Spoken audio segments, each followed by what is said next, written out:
दर्शकबिन यो दृश्य अन्तिमसम्म निहाल्नुहोस् त कुखुराको मासु खाने तरिका हेर्नुहोस् है। हामीले नर्मलीमा त बनाएर सधैँ खान्छौँ हैन, अनि चिकन चिल्लीहरू पनि बनाएर खान्छौँ, तर यो तरिका पनि यस्तो राम्रो लाग्यो नि।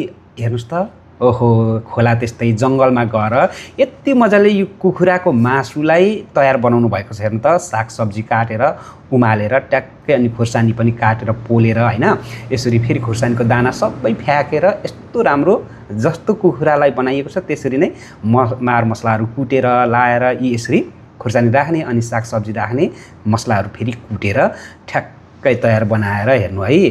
अब तयार हुन लाग्यो। अब त्यो ठ्याक्कै आगोमाथि ढुङ्गामाथि राखेर ल हेर्नु त, यो त देख्दाखेरि नै अघि मुख रसाइसक्यो। तपाईँहरूलाई कस्तो लाग्यो दर्शकबिन? खास यो भिडियो किन बनाएको भने तपाईँ हामीलाई पनि यति सोकिङ छ भने, खान मन छ भने यो तरिकाले बनाएर खान सकिँदो रहेछ है।